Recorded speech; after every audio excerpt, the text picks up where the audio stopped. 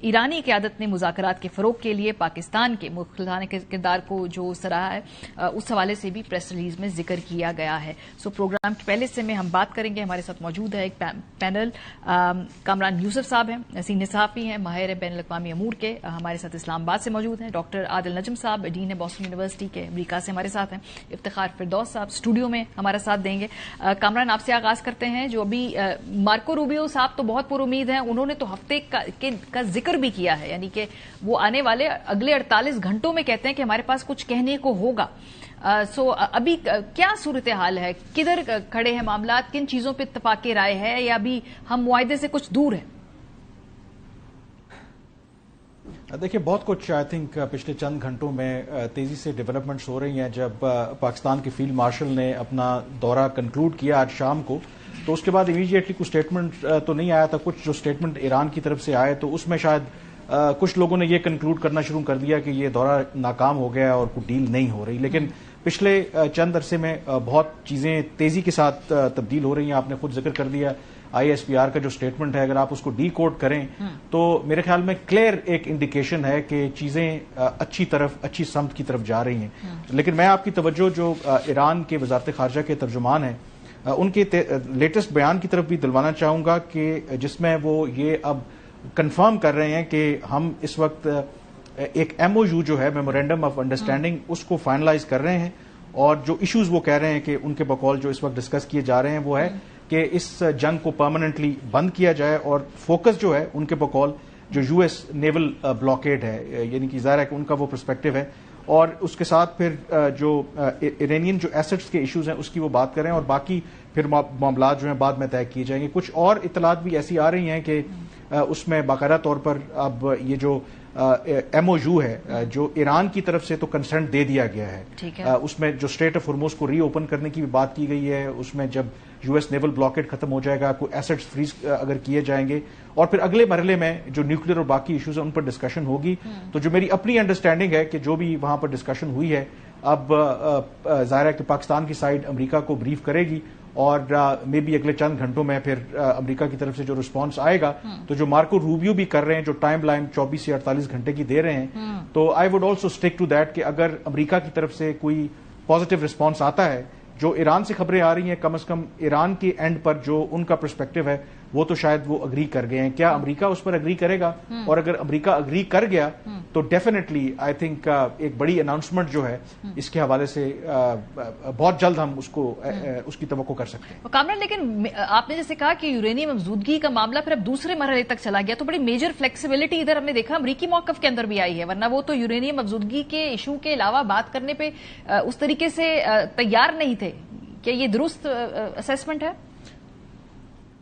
نہیں, دیکھیں, اس میں نے کہا کہ یہ ایران کی طرف سے موقف ہے, اور جب ظاہر دو فریقین ہوتے ہیں تو ایران جو اپنا پرسپیکٹو ہے وہ بیان کرے گا. اب جب ہمارے سامنے ایکچولی MOU یا اگر کوئی اس طرح کا معاہدہ ہوتا ہے انٹرم, وہ جب سامنے آئے گا تو اس میں پھر بعد میں اندازہ ہوگا. اٹ از پاسبل, کیونکہ امریکہ کے لیے یہ بہت بڑی چیز ہے. وہ تو ایسا نہیں ہے کہ بالکل اگر آپ اس کو ایکسکلوڈ کر دیں گے نیوکلیر والے ایشو کو تو امریکہ تو اس پہ نہیں مانے گا.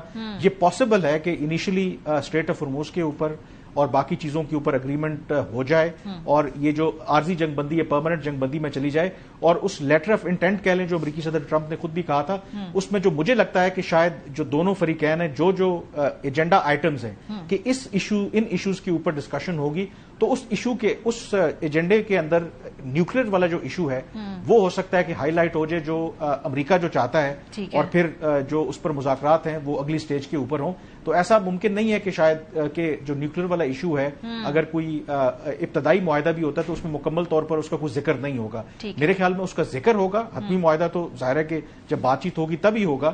تو اس طریقے سے شاید ہو سکتا ہے کہ پھر جو عام طور پر اس طرح کے معاہدے جب ہوتے ہیں تو اس میں لینگویج کے اوپر بھی بہت زیادہ لے دے ہوتی ہے, تو ہو سکتا ہے کہ کچھ اس طریقے سے اس کو ڈرافٹ کیا جائے کہ جس میں جو دونوں امریکہ اور ایران کے کنسرنز ہیں وہ اس میں ریفلیکٹ ہوں, اور دونوں کو ایک ایگزٹ اسٹریٹجی بھی مل جائے اور کچھ ون ون سینیریو دونوں اپنی اپنی کانسٹیچوئنسیز کے اندر پروجیکٹ کر سکیں. ڈاکٹر عادل نجم صاحب, امریکی صدر تو اپنے بیٹے کی شادی بھی اوپر بھی نہیں جا رہے, اتنے وہ فکر مند ہے ایران کی معاہدے کے حوالے سے. جو ابھی یہ ڈیولپمنٹ ہوئی ہے لیٹسٹ, اس کو آپ کس طرح سے ڈی کوڈ کرتے ہیں؟ شکریہ جی. دیکھیں امریکی صدر شادی پہ نہیں جا رہے, اس میں ان کے خاندان عجیب سے, وہ اپنی شادی میں پتہ نہیں گئے کہ نہیں. سو وہاں شادیاں ہوتی رہتی ہیں, ان کے بیٹے کی بھی کافی ہوئی ہیں, ان کی بھی ہوئی ہیں. So I think that is a separate thing. اس کو ہم اتنا نہ ریڈ کریں. وہ اس پہ اسپینڈ ڈال رہے ہیں کہ جی بڑا امپورٹنٹ ہے. گولف تو وہ چھوڑتے نہیں ہیں, لیکن یہ امپورٹنٹ انہوں نے چھوڑ دیا, لیکن وہ الگ بات ہے. Let us come back to this. I think آپ کے دونوں مہمان ہیں وہ مجھ سے زیادہ جانتے ہیں کہ زمین پہ کیا ہو رہا ہے, کہ اور جو فریقین ہیں اور خصوصاً جو میڈیٹرز ہیں ان کے پاس کیا خبریں ہیں. That I do not know. لیکن جو بڑا تجزیہ ہے وہ یہی ہے کہ آپ نے لفظ استعمال کیا حتمی. حتمی کو دونوں نے اب ڈسکارڈ کر دیا. حتمی نتیجے کی طرف, حتمی فیصلے کی طرف یا حتمی اگریمنٹ کی طرف کوئی نہیں جا رہا. اب جو ہے ایک آپ اس کو عارضی کہہ لیں, میرے خیال میں عارضی سے تھوڑا سا زیادہ, کہ ایک اس قسم کی کم از کم کوئی ڈیل ہو جائے جس سے مہلت مل جائے ان سیریس باتوں پہ نیگوشیٹ کرنے کی جو خط و کتابت سے نہیں ہو سکتے, جو ایک صفحے پہ نہیں ہو سکتے, جو بہت سارے ہیں, جس میں خطے کی جو پالیٹکس ہے, اسرائیل کا جو رول ہے, لبنان کی جو لبنان یا دوسری جگہ پہ جو ہے جو امریکہ کہتا ہے ایران کی پراکسیز ہیں, اور یہ جو اٹامک نیوکلیر ایشوز ہیں, یہ سارے اس میں آ جائیں گے. تو یہ سارے ایک طرح سے سائڈ لائن کر کے, اس لیے ایم او یو جو ہوتا ہے, ایم او یو سائن کرنا, ایم او یو کا مطلب یہ ہے کہ جی اب ہم حتمی میں نہیں جا رہے, ہم کسی انڈرسٹینڈنگ پہ آ جائیں گے. ایک کوئی rules of process, standard operating process بن جائے گا ہرموز کے بارے میں. اور آپ نے وہ دیکھا کہ وہ سب جو ہے وہ سکڑ کے وہاں پہنچ گیا مریا, جہاں میری اور آپ کی اب پچھلی 80 دن سے بات ہو رہی ہے, 85 ہونے والے ہیں میرے خیال میں, کہ بیسک ایشوز جو ہیں وہ اس وقت دو ہیں. ایک ڈیل جو ہے وہ یہ ہے کہ ہرموز کھلے گا کن رولز پہ. یہ بھی ثابت ہو گیا ہے کہ ہرموز کھلے گا نہیں. امریکہ بھی تقریباً وہاں رہے گا, ایران بھی تقریباً وہاں رہے گا, لیکن کون سے ایسے رولز ہیں جس سے یہ کشتیاں جو گزر رہی ہیں یہ گزرنا شروع ہو جائیں گی زیادہ. اور پچھلے ہفتے میں آلریڈی زیادہ, جس ہفتے یہ چین گئے ہیں اس ہفتے 50 جہاز نکلے, رائٹ. وہ نیوے ہو کے آلریڈی جو ہے آپ نے دیکھنا شروع کر دیا ہے کہ کچھ نہ کچھ اس میں ہمیں تبدیلی نظر آ رہی ہے. سو ایک ہے ہرموز, اور دوسری طرف سے جو میں بات کر رہا تھا کہ آپ اور میں 85 دن سے یہ بات کر رہے ہیں, میرا موقف یہ ہے کہ اصلی مسئلہ جب ایران نے ثابت کر دیا کہ ہم کھڑے ہو سکتے ہیں, then the negotiation issue is really compensation. یہ نیوکلیئر وہ باتیں ہیں جو آپ کہتے ہیں, اس کا مطلب یہ نہیں ہے امپورٹنٹ نہیں ہے, لیکن جب یہ والی ڈیل ہو جائے گی تو نیوکلیئر کے بارے میں لینگویج آپ کے پاس آ جائے گی, کیونکہ دونوں سائڈ نیوکلیئر پہ سچ نہیں بول رہی. صحیح. آپ جو مرضی لکھ دیں کسی پہ, ایران ول گو, ایران تو ہے ہی نیوکلیئر نہیں. نیوکلیئر تو اسرائیل ہے, نیوکلیئر تو پاکستان ہے, نیوکلیئر تو باہر ہے, ایران تو نہ کبھی تھا ہی نہیں, رائٹ. اور نہ ہی وہ حق چھوڑے گا, اور نہ ہی امریکہ جو ہے نیوکلیئر ڈیل سائن کرنے کے بعد کہے گا اچھا اب کوئی جنگ نہیں ہوگی. یہ بھی طے ہے, اسرائیل بھی وہی کرے گا جو کرنا ہے, امریکہ بھی وہی کرے گا. So that will be an issue جس پہ آپ کوئی لینگویج پہ اگری کر لیں گے, and the language will be have to be better than جو JPOAC کی تھی اس کی براک اوباما صاحب کی. لیکن کمنگ بیک ٹو دس, جو اس وقت جو بارگیننگ ہے نا, جو بھاؤ آٹے دال کا بھاؤ ہو رہا ہے کان پہ 2 کا, وہ یہ ہے کہ ہرموز کی کیا ہوگی رولز آف انگیجمنٹ, تاکہ یہ نسبتاً کھل سکے, تاکہ عالمی پریشر کم ہو اور ہمیں موقع ملے ان دونوں کو بات کرنے کا. اور دوسری طرف ایران کی کہ what is the compensation. Iran کی جو کمپنسیشن کا ایشو ہے وہ ایگزسٹینشل ہے. ایران کو یہ پتا ہے کہ اول تو یہ کہ یہ سارا کچھ کر کے اگر وہ وہیں کھڑا ہے جہاں پہلے تھا تو وہ اپنے لوگوں کو فیس نہیں کر سکے گا. دوسرا یہ ہے اگر وہ فیس کر بھی سکے پولیٹیکلی, تو جو تباہی ہوئی ہے اس کو آپ کو ریبلڈ کرنا ہے. اس کو کم از کم دیکھنا ہے پہلے کون سے کوئی بڑے اچھے حالات تھے, لوگ سڑکوں پہ تھے, آپ کی کرنسی ڈاؤن فال میں تھی. So Iran will have to show something to its own people, اپنی رجیم جس کو آپ کہہ لیں حکومت کی بقا کے لیے, کہ ہمیں کچھ آیا ہے. یا وہ ہوگا سینکشن ریلیز سے, یا وہ ہوگا اکاؤنٹ انفریزنگ سے, یا وہ ہوگا ٹول سے. اس میں سب سے جو مشکل چیز ہے وہ ٹولز ہے. ٹولز بیکاز اس میں پوری جو عالمی لا کا مسائل ہیں وہ آتے ہیں. سو دیٹ از دا, یہ جو اس وقت ہوا نا کہ یار نہیں 40 نہیں ہے, وہ تو پچھلا تو 45 کہہ رہا ہے اور فلانا دھماکہ, وہ that is about these 2 issues. اس پہ ایک میمورینڈم آف انڈرسٹینڈنگ اگر آ جاتی ہے, آئی ہوپ آرمیٹس آ جائے. آرمیٹس از اے بیٹر تھنگ. میمورینڈم آخری چیز ہے, MOU is the least serious word for an agreement that you can use.